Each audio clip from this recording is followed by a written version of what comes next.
Ready है साहब? आप बता दीजिएगा।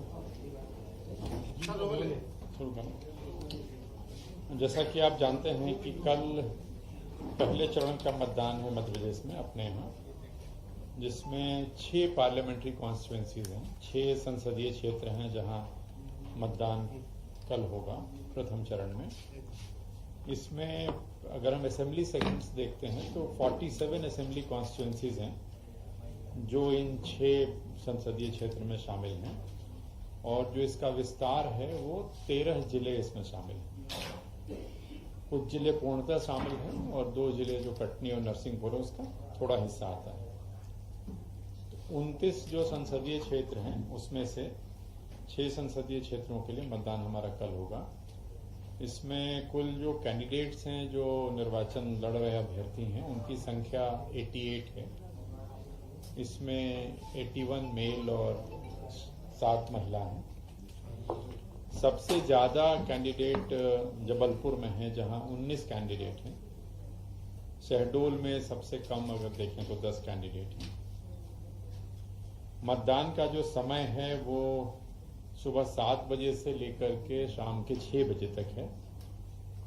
बालाघाट की 3 विधानसभा क्षेत्रों में, लांझी, बैहर और परसवाड़ा, जो LWE के हम मानते हैं जहां नक्सल प्रभावित क्षेत्र कहते हैं, वहां पे जो मतदान का समय है वो 7 बजे से लेकर के शाम के 4 बजे तक है, ताकि पोलिंग पार्टीज को समय रहते वो मुख्य सड़क पे आ जाएं या जिला मुख्यालय पे आ जाएं जहां उनको जाना है।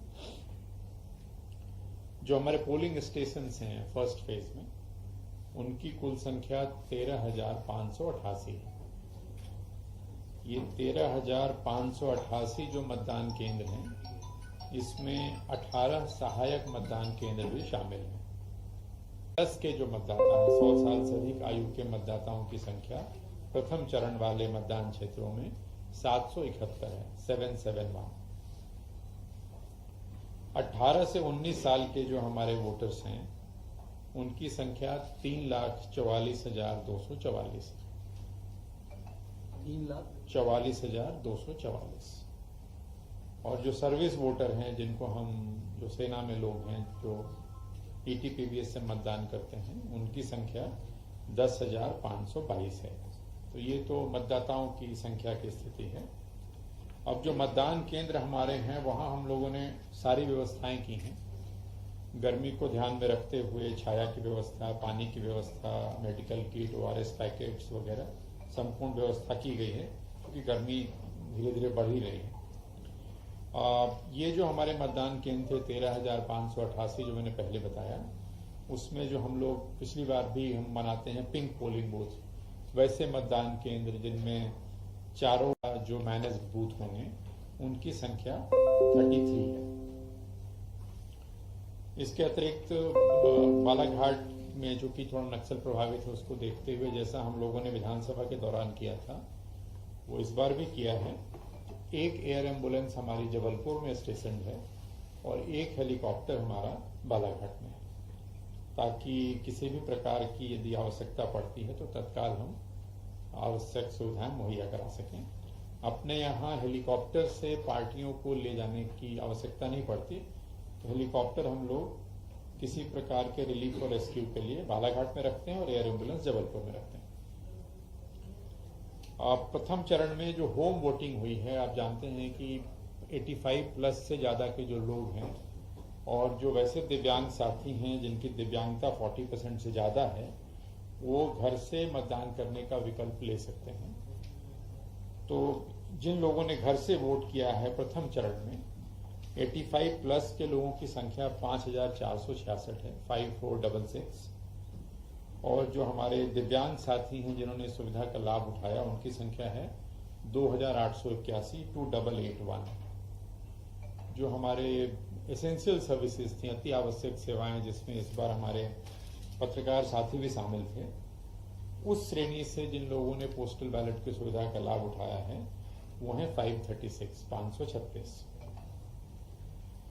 अब यदि हम लॉ एंड ऑर्डर की व्यवस्था की बात करते हैं तो जब से आचार संहिता आरंभ हुई थी और तब से अभी तक नाकों के माध्यम से जो हमारे नाके लगे हुए हैं, करीब 900 से भी ज़्यादा नाके हैं इंटर स्टेट और इंट्रा स्टेट को अगर हम मिला देते हैं तो उनके माध्यम से जो सीजर हुआ है वो हुआ है करीब 120 करोड़। इस सीजर की जानकारी मैं आपको दे रहा हूँ जो मैं एक अलग अलग बता देता हूँ।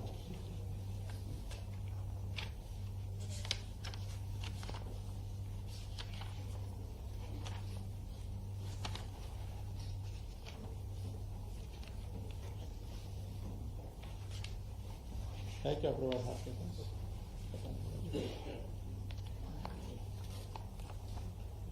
इसमें जो नगद है वो है 18.46, राउंड फिगर में 18 करोड़ कह सकते हैं। अगर आप पूरा लिखना चाहें तो वैसे आपको सर्कुलेट भी कर देंगे। 18.46 है नगद जिसकी वैल्यू है।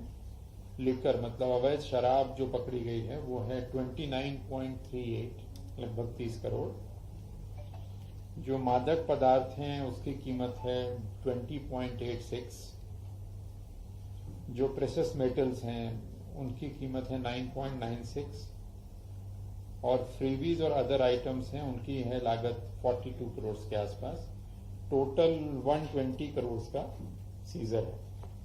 जो हमारे नाके हैं अंतर राज्य वाले जो बॉर्डर हैं, इंटर स्टेट बॉर्डर हैं 309 और इंट्रा स्टेट बॉर्डर है 562। ये राज्य के फिगर में बता रहा हूं। वर्तमान में जो फ्लाइंग स्क्वाड्स चल रही हैं उनकी संख्या है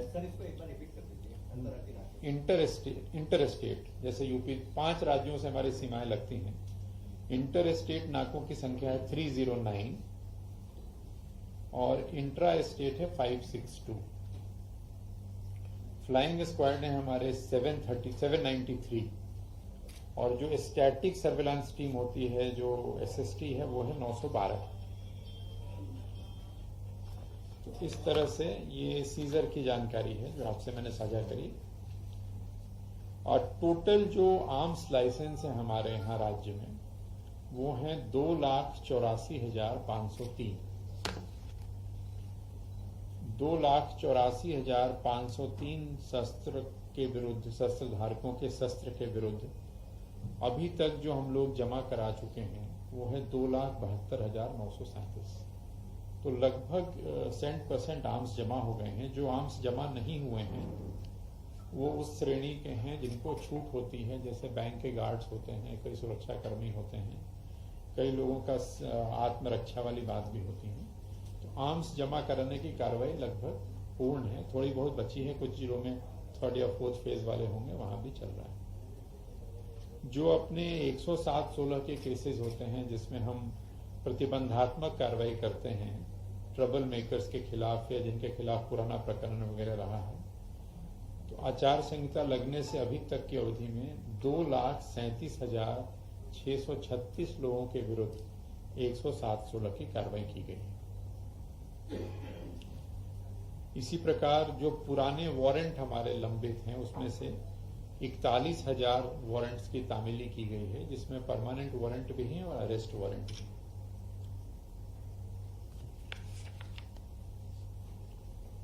आचार संहिता लगने के बाद से ही आप जानते हैं कि जो नारे या होर्डिंग्स वगैरह या उसको हटाने की, मिटाने की कार्रवाई की जाती है, पोस्टर बैनर हटाने की, वॉल राइटिंग मिटाने की, तो टोटल अभी तक 8,80,966 प्रकरण एक तरह से आप कह सकते हैं जहां पे इनका रिमूवल किया गया है, गवर्नमेंट प्रॉपर्टी से, पब्लिक प्रॉपर्टी से और प्राइवेट प्रॉपर्टी से।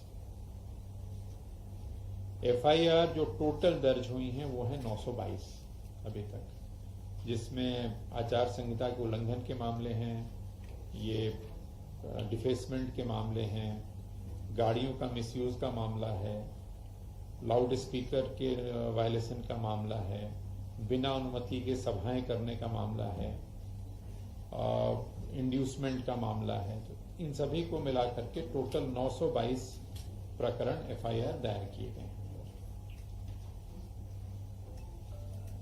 सी विजिल जो हमारा ऐप होता है जिसमें सिटीजन्स अपनी कोई भी शिकायत कर सकते हैं व्हाट्सएप मैसेज के माध्यम से या वीडियो क्लिप के माध्यम से। इसमें अभी तक 3,380 शिकायतें हमें प्राप्त हुई हैं, जिसमें से 2,190 शिकायतें सही पाई गई, जिनका निराकरण समय सीमा में किया गया।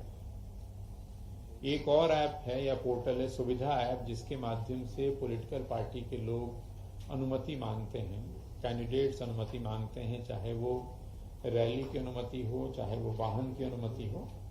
तो सुविधा ऐप का भी उपयोग किया गया है राजनीतिक दलों के द्वारा, और अभी तक सुविधा ऐप के माध्यम से 3,613 परमिशंस जारी की गई। तो जो ऐप्स हैं उनका भी अच्छा उपयोग हुआ है। सभी मतदान केंद्रों पे जो आवश्यक मूलभूत सुविधाएं हैं वो हम लोगों ने सुनिश्चित की हैं, जिसमें रैंप है, व्हीलचेयर की व्यवस्था है, पीने के पानी की व्यवस्था, छाया की व्यवस्था आदि आदि। 1368 सेक्टर ऑफिसर्स हमारे प्रथम चरण के लिए काम कर रहे हैं। लगभग 10 मतदान केंद्रों पे एक सेक्टर ऑफिसर्स हैं जो लगातार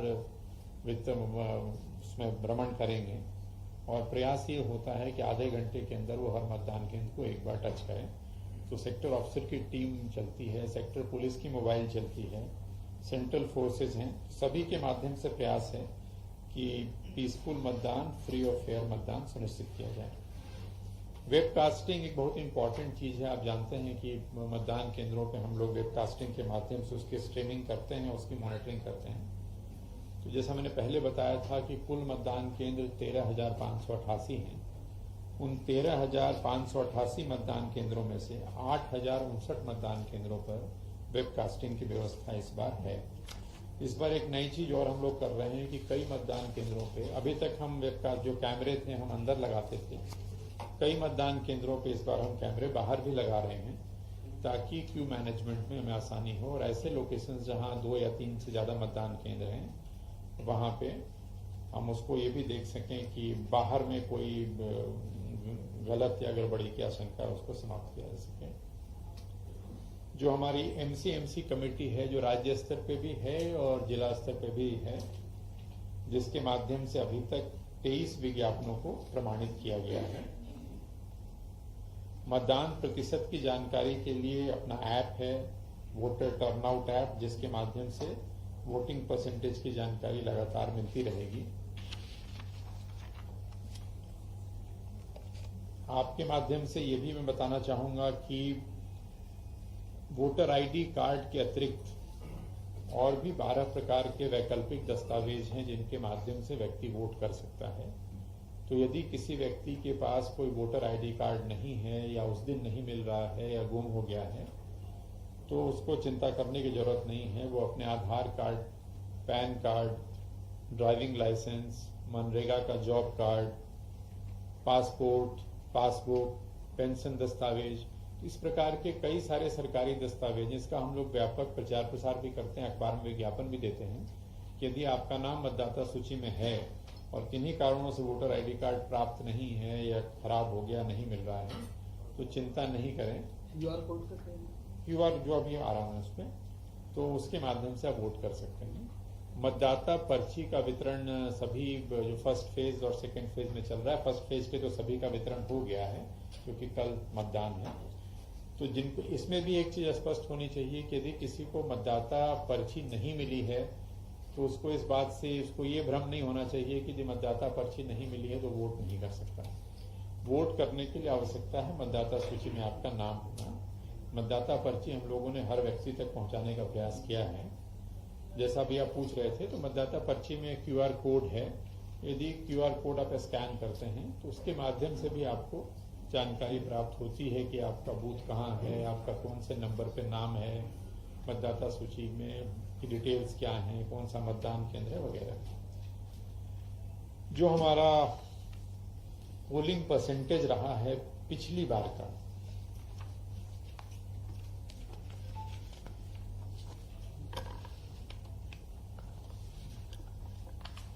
लास्ट अगर हम देखें लोकसभा 2014 में जो हमारा पोल परसेंटेज था राज्य का, वो 61.57 था। काफ़ी कम था, लेकिन 2019 में वो 61 से बढ़ के 71 हुआ। पिछले लोकसभा चुनाव में हमारा जो वोटिंग परसेंटेज था वो 71.16 था, तो लगभग 10% का इंक्रीज हमने किया था 2014 से 2019 में। 4 महीने पहले हमारे जो विधानसभा के चुनाव हुए थे उसमें हमारा वोटिंग परसेंटेज 77.82 था। हम लोग प्रयास कर रहे हैं कि विधानसभा में जो वोटिंग हुई थी कम से कम उतनी वोटिंग हम वहां तक पहुंचे, या पिछली बार की तुलना में 71 को हम एक्सीड करें। आपके माध्यम से ये भी अपील करना चाहूंगा सभी मतदाता साथियों से कि कल जहां भी मतदान है, जिन 6 संसदीय निर्वाचन क्षेत्रों में कल मतदान है, तो अनुरोध करना चाहेंगे आप सभी से कि कल वोट जरूर करिए। प्रजातंत्र में वोटिंग राइट का उपयोग करिए और ये एक बहुत महत्वपूर्ण जिम्मेदारी है। तो आप सभी से अनुरोध है कि आप मतदान केंद्र पे जाएं और वोट जरूर करें। सभी को बहुत बहुत शुभकामनाएं।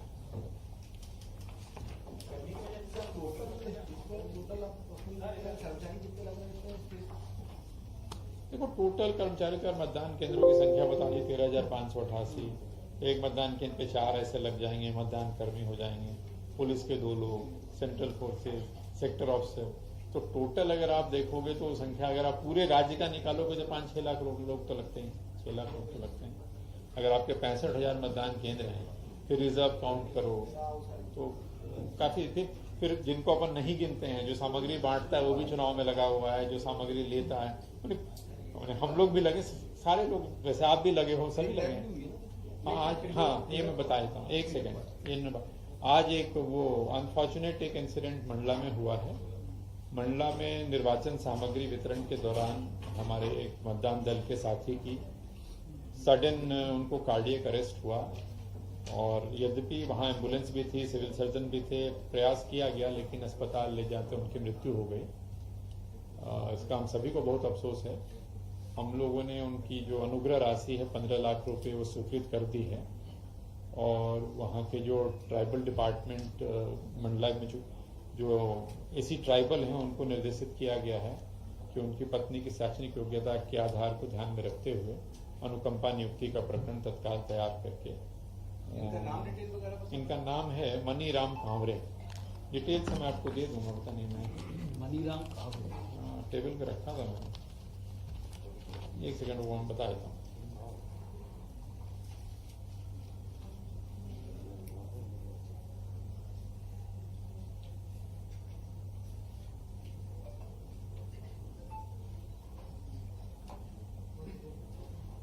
ये मनीराम कांवरे नाम है इनका। ये उन्नत प्राथमिक शाला बैगा टोला, विकासखंड बिछिया, यहाँ पदस्थ थे। इनकी ड्यूटी लगी थी मतदान केंद्र क्रमांक 295, primary school Phulwari, presiding officer number 1। यहाँ अचानक इनका स्वास्थ्य खराब हुआ, जिला चिकित्सालय मंडला में भर्ती कराया गया। इनकी उम्र 40 ईयर्स के आसपास है। इनकी धर्मपत्नी का नाम श्यामाबाई कांवरे है। हम लोग इनको सहायता राशि तो दे ही रहे हैं, प्लस अनुकंपा नियुक्ति का प्रकरण भी बना करके इनकी मदद कर रहे हैं। तो 6 अप्रैल को एक बड़ा राशि 1,38,000 रुपए नकद और 22 चांदी पकड़ी गई थी। उस मामले में क्या कोई दावेदार आया है सामने कि ये हमारा? कहाँ पकड़ी गई थी? अब चेक करना पड़ेगा। वो तो प्रतिदिन सीजर्स हो रहे हैं, सीजर्स प्रतिदिन हो रहे हैं, और कई वो एक केस पूछोगे तो मैं चेक करके फिर आपको बताऊंगा। ये लोग पहुंचाते ही हैं, लेकिन मोबाइल नंबर से भी कुछ लोगों के ये अपने मतदाता आईडी कार्ड जोड़े गए थे। क्या उसके माध्यम से मतदाता पर्ची भेजने का कुछ निर्वाचन आयोग कर रहा है, या कुछ ऐसा सिस्टम बना रहा है? करेगा। मतलब आगे जहाँ हर चुनाव में कुछ न कुछ परिवर्तन देखते हैं, चेंजेस देखते हैं। अभी हमारा प्रयास ये है कि इससे एक फायदा ये भी हो जाता है कि आप 1 to 1 जाते हो, तो एक जो आज हम आपके माध्यम से लोगों से अनुरोध कर रहे हैं, तो व्यक्तिगत मिल के भी अनुरोध करता है कि वोट डालने आइएगा, जरूर जाइएगा। बट हाँ, हम लोग व्हाट्सएप, मतलब अभी भी आज भी हम लोग SMS और व्हाट्सएप मैसेज के माध्यम से रिक्वेस्ट कर रहे हैं कि कल मतदान है, वोट करने जरूर आइए उन क्षेत्रों में जहाँ कल मतदान है। हो सकता है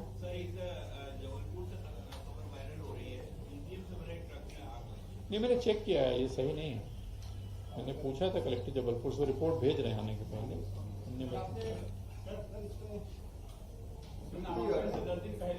ये भी ये आ गया, एक सेकंड, इसमें मैं पढ़ देता हूँ, एक सेकंड।